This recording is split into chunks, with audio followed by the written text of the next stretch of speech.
Support for the Legislative Gazette comes from New York State United Teachers, working to support students, educators, and public schools as the center of their communities through the Public Schools Unite Us initiative, and United University Professions, representing 37,000 academic and professional employees at SUNY campuses and teaching hospitals across New York State. Frederick E. Cole, President, uupinfo.org.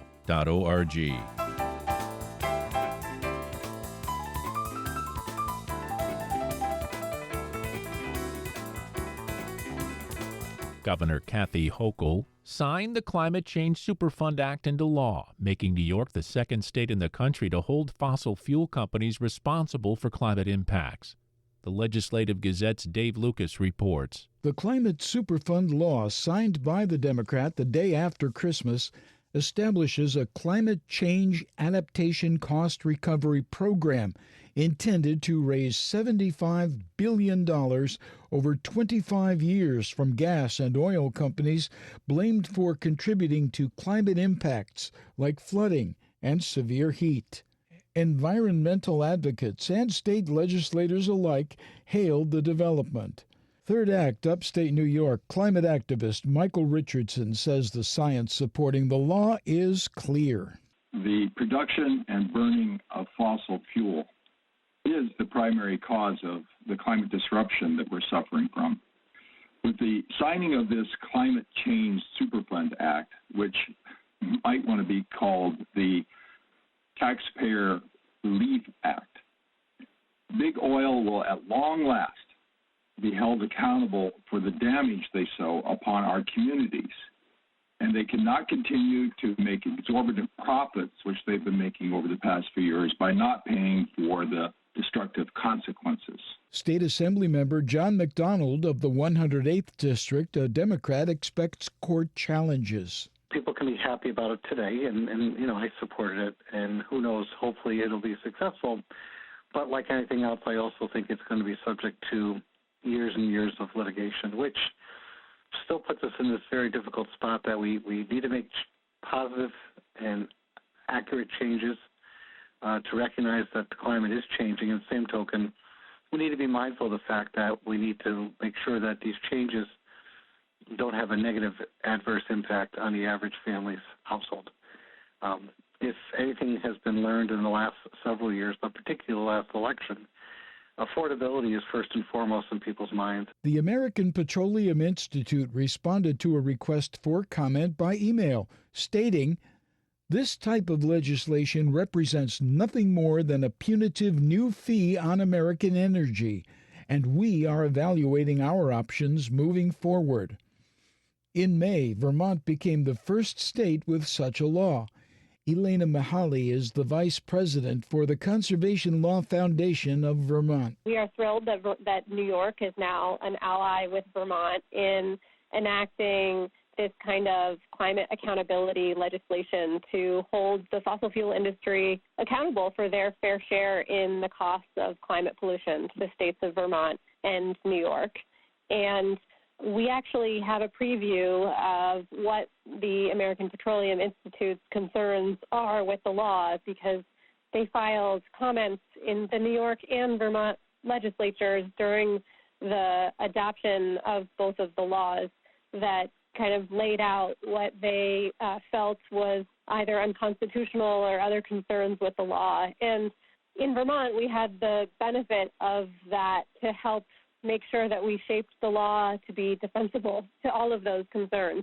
So we feel very confident about the defensibility of the law, and we are moving forward. Blair Horner is with the New York Public Interest Research Group. I think there'll be a bunch of other states that are going to follow what New York does, because the staggering costs of climate change are not going away. And there's two choices.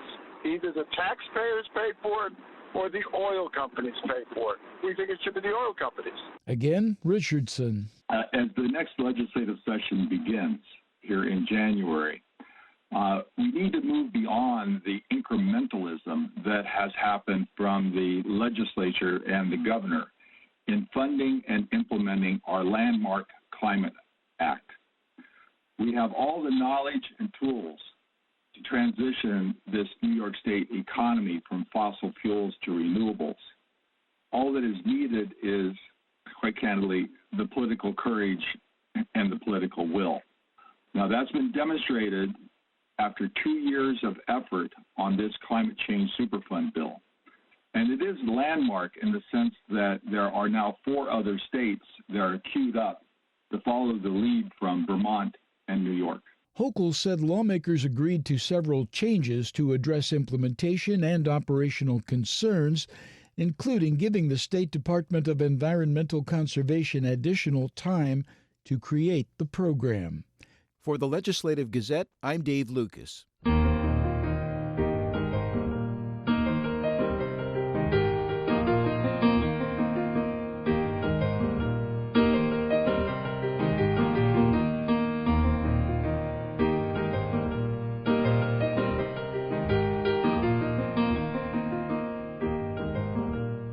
You were listening to the Legislative Gazette, a program about New York State government and politics. I'm David Gastina. This week I sat down with Blair Horner, now the Senior Policy Advisor for NYPIRG, the New York Public Interest Research Group. Blair began by talking about how pleased he and NYPIRG are about Governor Hochul signing the Climate Change Superfund Act. One of the big issues that both Vermont and New York worked on was to create something called the Climate Change Superfund Act, which is to make the world's largest oil companies at least partially responsible for the costs of climate damages. Vermont passed a bill similar to New York's in June and was approved with the acquiescence of Governor Phil Scott. And this past week in New York, the governor of New York, Governor Kathy Hochul, signed the New York version of the legislation into law. And so both of those are really ways to reduce the taxpayer burden for climate change because those costs will be enormous. In Vermont, of course, their state capital, Montpelier, has been flooded 2 years in a row. And it's, climate change is not going to get any better anytime soon. And that means more intense storms, more heat, worse air quality, and rising sea levels in New York. Not so much a big deal in Vermont, where there's going to be billions and billions of dollars in damages until these type of laws pass. The taxpayer is 100% on the hook in both states now. Some of those costs, a significant portion of those costs, will be shifted to the oil companies. Yeah, well, the issue of climate is huge, obviously. We have a bond act. We have this new law now, the Superfund Act. But the arguments from the other side that attempted to derail the signing of this legislation center around things like we don't put out the percentage of emissions that really impacts anyone, the cost will be passed on to consumers, and other such arguments. And obviously, all politicians look at this under a political lens, Blair. What does this all mean in your crystal ball looking forward, for example, for Governor Kathy Hochul? Is this a good political move? Well, New York is not Texas, so there's not a gigantic oil industry, right? Our view is that it's a hugely popular. We've had some polling done which shows that that's true, that the vast majority of New Yorkers, it doesn't matter what party affiliation, believe that the polluters should pay. It shouldn't just be the cost solely borne by the taxpayer. And in fairness to the taxpayer, even though we benefited, of course, from fossil fuel-powered economy, the industry is known for decades that the burning of fossil fuels was going to heat up the planet. And if you heated up the planet, you're going to have all sorts of problems, which is exactly what's happening. And instead of telling people about it and helping to figure out, well, what do we do worldwide, they've done everything they can, and they still do, to block measures to come up with a green grid, to come up with measures to shift away from the reliance on fossil fuels because they're more interested in their bottom line. And so, okay, that's the way they're going to behave. Well, let's take some of their bottom line and offset the cost to taxpayers. In New York, over the next 25 years, New York taxpayers will save $75 billion. And you're right that part of the argument was, well, won't these costs be passed on to the public? The answer is no. Economists have looked at this and concluded that since it's a worldwide commodity, you just can't shift the cost. It's not a carbon tax the way this is designed. And so the public won't. But even if they did, right now you're completely on the hook, the taxpayers, 100% of the cost. And even if the oil companies figure out some nefarious way to shift the cost, you're still on the hook for 100% of the cost. You can't be on the hook for more than 100% of the cost. And so from our perspective, made sense to roll the dice, particularly when economists agreed that just by the way it's designed, the cost will not be passed on to the public. And instead of spending $150 or $200 billion on climate damages out of the taxpayer pocket, it'll be that number minus $75 billion. So we think it makes sense from a taxpayer perspective. And of course, we think it makes sense from a fairness perspective. Why should the public have to eat the entire cost of roads being washed out, tornadoes touching down, people having to endure hotter temperatures when the oil companies are fabulously profitable and they're making profits because they are doing everything they can to make the atmosphere worse. That's Blair Horner, Senior Policy Advisor for NYPIRG, the New York Public Interest Research Group.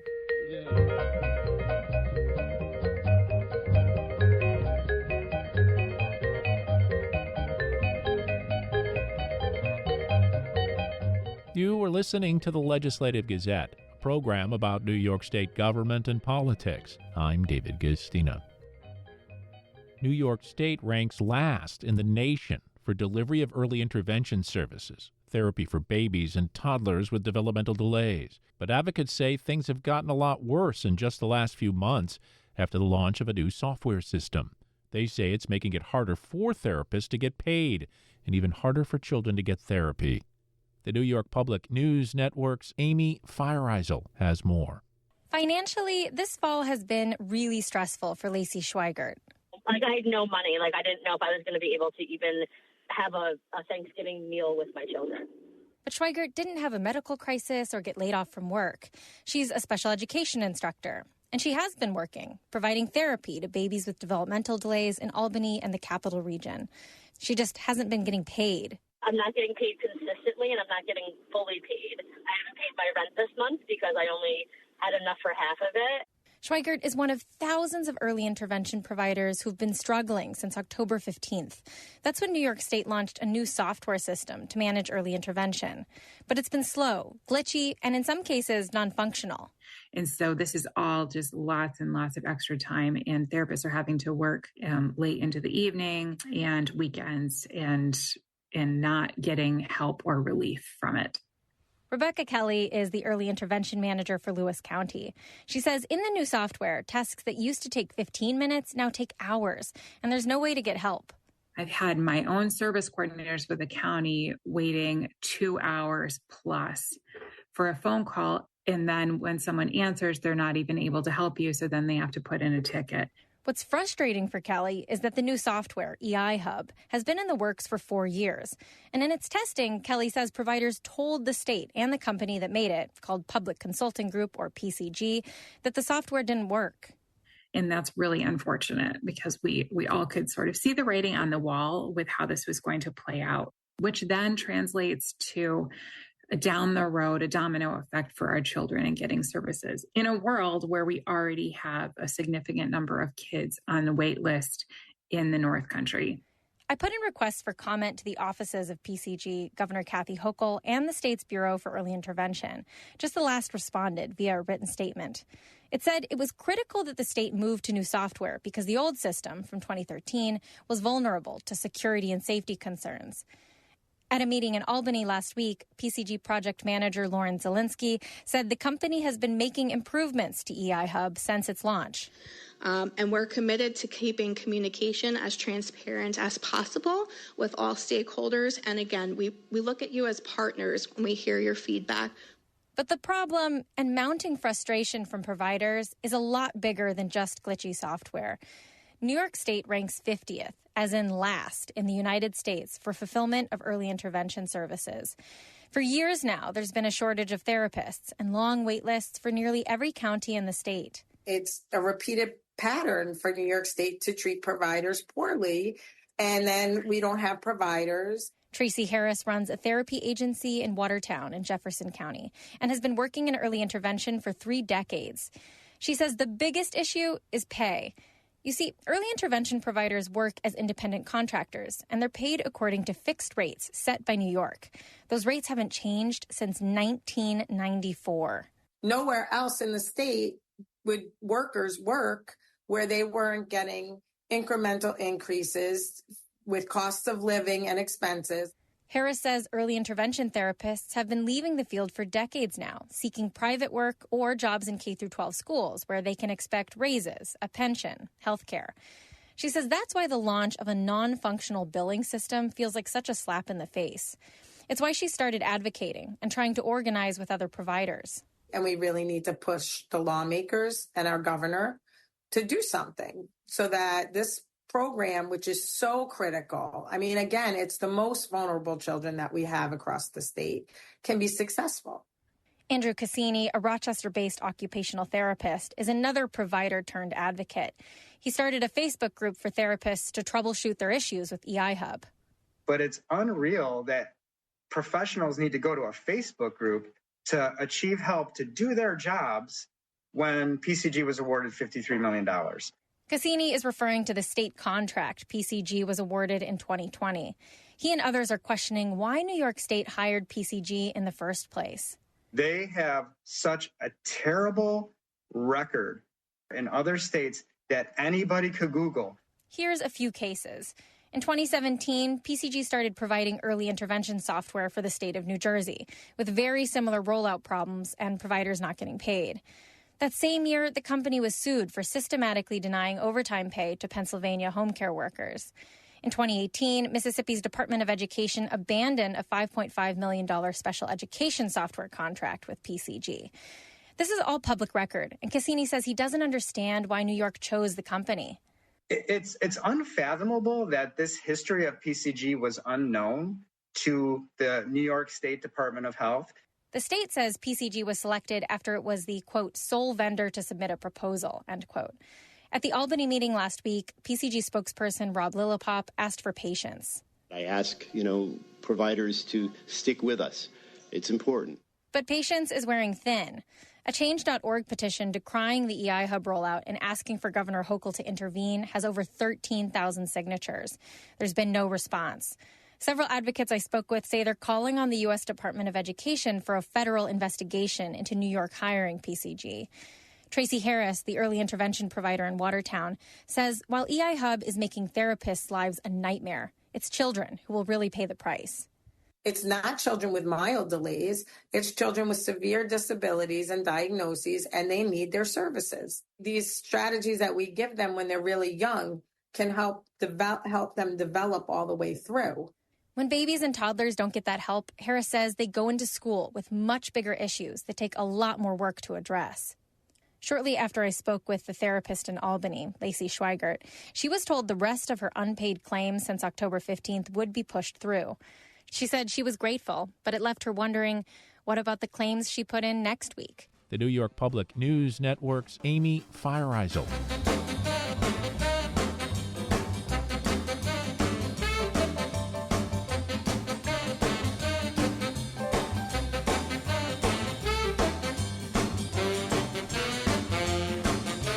You were listening to the Legislative Gazette, a program about New York State government and politics. I'm David Gustina. This next story discusses suicide and lasts about 4 minutes. Farmers are at a much higher risk of dying by suicide than the general public. A free course through Cornell University is teaching people how to support their rural neighbors during mental health challenges. The New York Public News Network's Catherine Wheeler has more. Farming might be an idealistic profession for some, being outside, working with animals, growing food for our communities. A lot of people think that farming is a wonderful way of life and they want to jump right in and take it on. It's one of the most stressful jobs a person can have. That's Becky Wiseman. She's a licensed clinical social worker who works with New York FarmNet. That's a program that helps farmers with their businesses and personal challenges related to their farms. Wiseman says farming can be a double whammy for mental health challenges. First, the job has a lot of stressors. Long days working alone, an ever-changing economy, the fickleness of caring for plants and livestock in unpredictable weather. And on top of that, rural communities often lack robust mental health care services. Research has shown that rural communities have approximately 65% higher rate of suicide in their population compared to urban areas. According to the National Rural Health Association, the suicide rate for farmers is nearly 3.5 times higher than the rate for the general public. Wiseman says there are a few factors that contribute to that. It's a statistic that's likely exacerbated by those experiencing financial instability and isolation. Like I say, farmers work alone. They spend long hours alone, isolate, feel the need to do it themselves, be strong. Wiseman says there can also be a stigma for getting help. She says that's why a collaboration with Cornell, the mental health nonprofit Rural Minds, and New York FarmNet wants to prepare more people to navigate conversations around mental health, especially for the folks who are more likely to be around farmers, like veterinarians or other ag-related businesses. She says the free hour-long course reviews the warning signs that a person is struggling. Wiseman says it's things like noticing if a person's appearance or behavior has changed recently. Are they not going about their daily routines, such as if you know Farmer John goes to the coffee shop every morning at 7 o'clock and he's not there for a few days, reaching out to him and saying, hey, I missed you. Not, oh God, he's probably busy, but being attentive to when a person changes their behaviors. Wiseman says the key is reaching out to neighbors and being willing to ask questions and listen. She says it could be one of the most important things that we do. It's always important to never be afraid to ask somebody, have you thought of hurting yourself? Have you thought of suicide? Because what happens is many people, they won't talk about that because they think if they ask that question, that will automatically have the person act on their thoughts, which is just the opposite of what happens. When you ask somebody, they're relieved that somebody can actually put words to what they're feeling and open up the discussion. Wiseman says the online course is open to anyone, whether you work with farmers or not. She says the goal is open up a conversation and to help community members feel less alone. If you or someone you know is in crisis, call or text the National Suicide Crisis Lifeline at 988. In Canton, I'm Catherine Wheeler for the New York Public News Network. Former President Jimmy Carter died this week at the age of 100. The Legislative Gazette's Ian Pickus spoke with a Schenectady historian about Carter's connection to New York's capital region.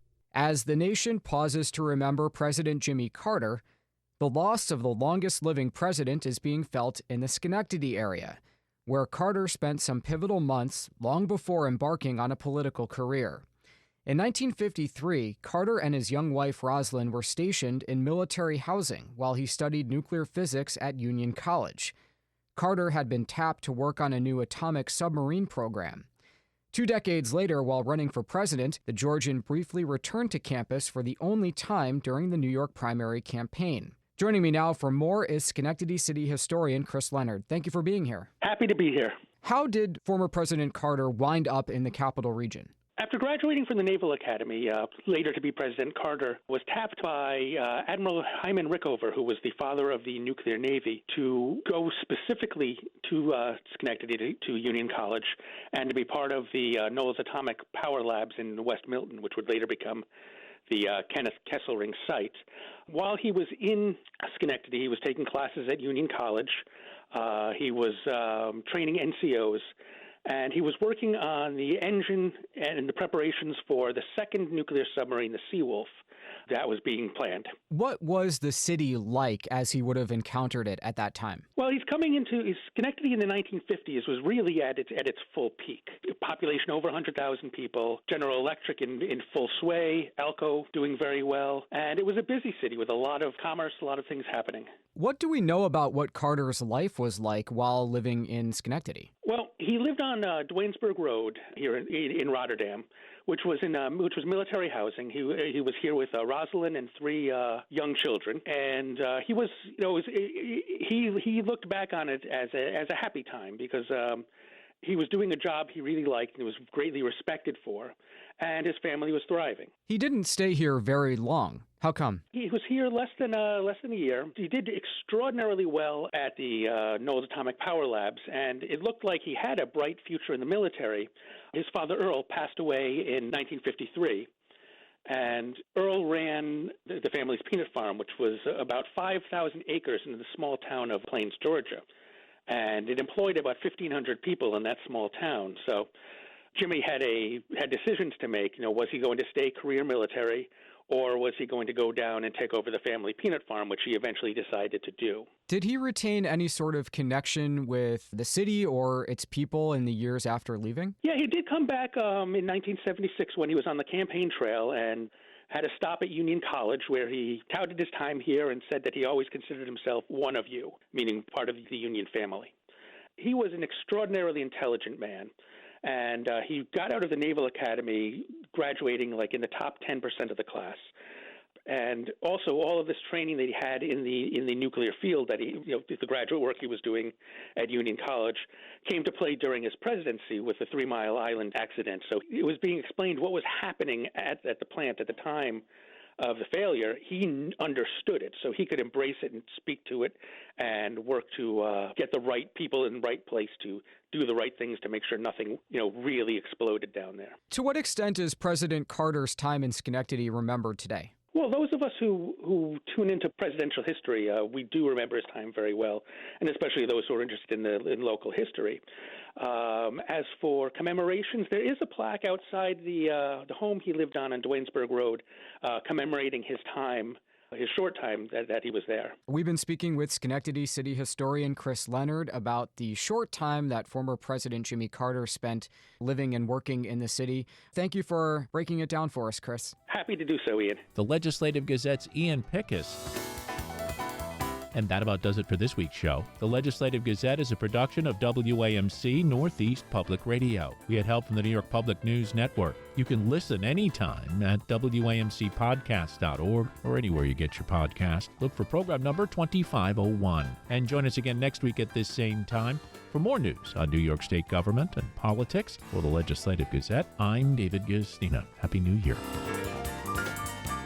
Support for the Legislative Gazette comes from United University Professions, representing 37,000 academic and professional employees at SUNY campuses and teaching hospitals across New York State. Frederick E. Cole, President. UUPinfo.org.